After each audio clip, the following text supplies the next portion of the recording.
The 6th of June, 1944. Allied infantry and armoured divisions began landing on the Normandy coast in France. This largest seaborne invasion in history marks a turning point in World War II and becomes the beginning of the end of the war in Europe. 1 week later, on the 13th of June, 1944, Nazi Germany responds with the first V-1 flying bomb attack carried out on London. More than 2,500 V-1s will reach London, killing more than 6,000 innocent civilians. The first V-2 rocket, the world's first long-range guided ballistic missile, hits London on the 8th of September, 1944. These terrifying revenge weapons, with which the Nazis would terrorize people in London until March 1945, are produced thanks to slave labor from Mittelba-Dora concentration camp. Its commandant is Otto Förschner. Otto Förschner was born on the 4th of November, 1902, in Dörenzimmern, then part of the German Empire.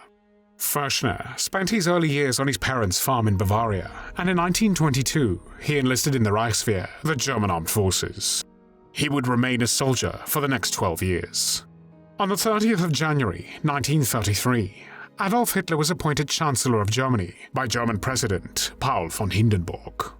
Immediately after Hitler came into power, Germany became a dictatorship, and the Nazi regime quickly began to restrict the civil and human rights of the Jews, and established the first concentration camps, imprisoning its political opponents, homosexuals, Jehovah's Witnesses, and others classified as dangerous.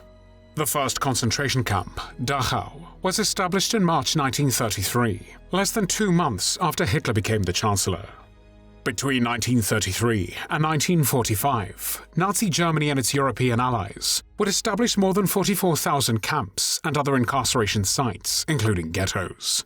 The perpetrators would use these locations for forced labor, detention of people deemed to be enemies of the state, and the mass murder of millions. In 1934, 1 year after the Nazis came into power in Germany, Otto Förschner joined the SS. Between April 1934 and December 1936, Förschner attended the SS training camp at Bad Tölz, which was one of the SS Junker School's leadership training facilities for officer candidates of the SS. Heinrich Himmler, head of the SS, intended for these schools to mold cadets for future service in the officer ranks of the SS. In these training facilities, cadets were taught to be adaptable officers who could perform any task assigned to them, whether in a police role, at a Nazi concentration camp, as part of a fighting unit, or within the greater SS organization. Political and ideological indoctrination was part of the syllabus for all SS cadets, but there was no merger of academic learning and military instruction like that found at West Point in the United States. Instead, personality training was stressed, which meant future SS leaders were shaped above all things by a National Socialist worldview and attitude. Instruction was designed to communicate a sense of racial superiority, a connection to other, dependable like-minded men, ruthlessness, and a toughness that accorded the value system of the SS. Förschner attended the academy until December 1936, and on the following year he joined the Nazi Party. The Second World War began on the 1st of September 1939, when Germany invaded Poland. Nazi Germany possessed overwhelming military superiority over Poland. Germany launched the unprovoked attack at dawn on the 1st of September with an advance force consisting of more than 2,000 tanks, supported by nearly 900 bombers and over 400 fighter planes. In all, Germany deployed 60 divisions and nearly 1.5 million men in the invasion. The assault on Poland demonstrated Germany's ability to combine air power and armor in a new kind of mobile warfare. The world adopted a new term to describe Germany's successful war tactic, Blitzkrieg, or lightning war. The last operational Polish unit surrendered on the 6th of October. The Polish campaign, in which Otto Förschner took part, was the first action by Hitler in his attempt to create Lebensraum, meaning living space for Germans. Nazi propaganda was one of the factors behind the German brutality directed at civilians that had worked relentlessly to convince the Germans into believing that Jews and Slavs were subhumans. On Sunday, the 22nd of June, 1941, started Operation Barbarossa, the German invasion of the Soviet Union. Förschner took part in the attack with the 5th SS Panzer Division, Viking. SS Division Viking was an infantry and later an armored division among the 38 Waffen-SS divisions of Nazi Germany. It was recruited from foreign volunteers in Denmark, Norway, Sweden, Finland, Estonia, the Netherlands, and Belgium, under the command of German officers. After Förschner was wounded in action and declared medically unfit for combat duty, he returned to Germany, and in the spring of 1942, he was transferred to Buchenwald, which was one of the largest concentration camps established within German borders. Prisoners lived in the Buchenwald main camp, which was surrounded by an electrified barbed wire fence, watchtowers, and a chain of sentries outfitted with automatic machine guns. At the entrance to the main camp, there was a notorious punishment block known as the Bunker, where prisoners who violated the camp regulations were punished and often tortured to death. In addition to the punishment block, the main camp included 33 wooden barracks, disinfection buildings, a brothel, and a crematorium. Most of the early inmates at Buchenwald were political prisoners, people who had been arrested for some form of political opposition to the Nazi regime. In addition to the political prisoners and Jews, Buchenwald prisoners also included repeat offenders, Jehovah's Witnesses, Sinti and Roma people, and German military deserters. In September 1943, Förschner was given command over the newly built concentration camp of Mittelba-Dora, which was originally a subcamp of Buchenwald. Prisoners from Buchenwald were sent to the area in 1943 to begin construction of a large industrial complex. There were no sanitary facilities except for barrels that served as latrines. Inmates, the majority of them from the Soviet Union, Poland or France, died from hunger, thirst, the cold, and overwork.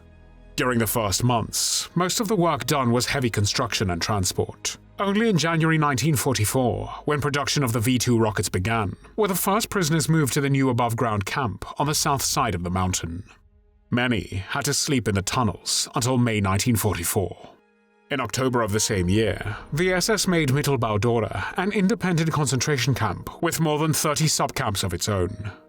The slave laborers from Mittelba-Dora were used not only for production of V-weapons, such as the V-1 flying bomb and V-2 rockets, which were aimed primarily at London, but also to extend the nearby tunnels in Konstein, which is a hill that served as a natural protection against the Allied bombing for the underground factory named Mittelwerk, in which the V-weapons were produced. These so-called weapons of retaliation, as the Germans called them, were constructed and stored in the underground facilities and bomb-proof shafts. The inmates at Mittelba-Dora were treated in a brutal and inhumane manner, working 14-hour days and being denied access to basic hygiene, beds, and adequate rations. Prisoners too weak or ill to work were sent to Auschwitz-Birkenau or Mauthausen to be killed. The inmates were subject to extreme cruelty, and as a result, they often suffered injuries, including permanent disability, disfigurement, and death. Severe beatings were routine, as was deliberate starvation, torture, and summary executions. In many cases, the prisoners were compelled to hang other prisoners under penalty of execution if they failed to cooperate. There was an order issued by Förschner that prisoners who refused to assist in the execution of other prisoners would themselves be executed.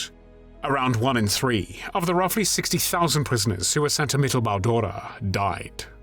In the camp, one of Förschner's duties was preventing acts of sabotage during V-weapons production. To ensure that the camp ran smoothly and such activities did not occur, Förschner relied on German communist prisoners as administrators in positions that were not required to be held by the SS officers. However, after the investigation in the autumn of 1944, the Gestapo, the official secret police of Nazi Germany, revealed that this approach, which they criticized as soft on both the camp's prisoners and personnel, led to resistance activities inside the camp, such as sabotaging during V-weapons production, and many of the communists of the prisoner functionaries who he had appointed were involved in these sabotage activities. In addition, in early 1945, Heinrich Himmler found out that Förschner, technically the managing director at Mittelwerk factory, had received a bonus payment of 10,000 Reichsmarks. However, he had not reported this one-off payment to the SS administration, who nevertheless found out and demanded a refund. However, Förschner did not pay it back. Soon after, Himmler himself removed Förschner from his position. In February 1945, Otto Förschner became a Commandant of Kaufering, which was the common name of a system of 11 subcamps of the Dachau concentration camp system. The conditions in Kaufering were horrible. The prisoners deported to each of the 11 subcamps had to construct the accommodation themselves. The resulting huts, partially buried for camouflage from aerial reconnaissance, were completely inadequate for the weather conditions. Rain and snow leaked through the earthen roofs, and vermin infested the huts. Prisoners had to sleep on straw that had been spread on the floor. What little food the prisoners did have was taken by the SS guards, and those who were sick were fed even less. There were even incidents of cannibalism, and some prisoners were so desperate to escape from their horrible reality that they would try to commit suicide by throwing themselves into the electrical fencing. Most of the prisoners were forced to work, building railway embankments and hauling bags of cement for the bunker building projects.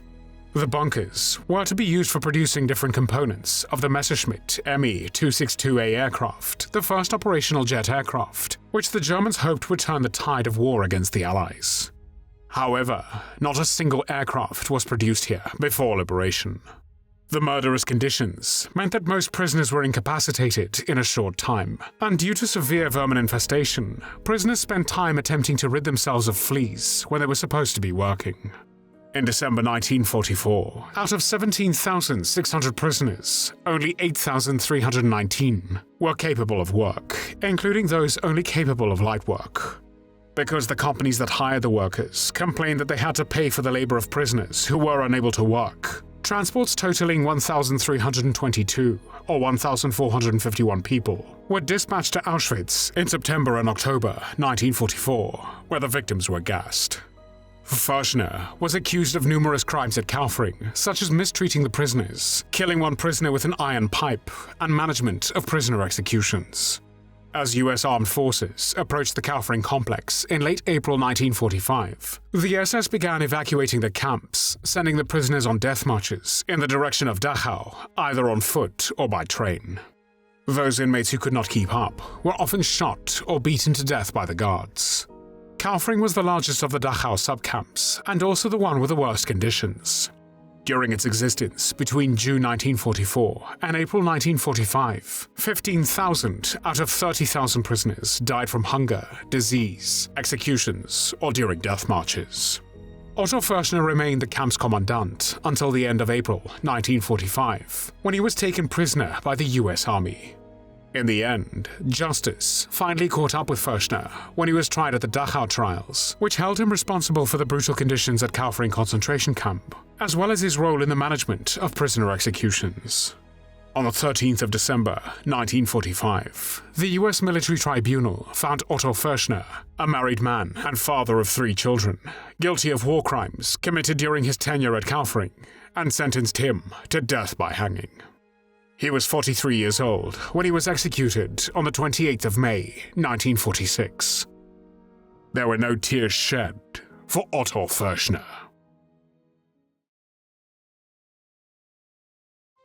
Thanks for watching the World History channel. Be sure to like and subscribe, and click the bell notification icon so you don't miss our next episodes. We thank you, and we'll see you next time on the channel.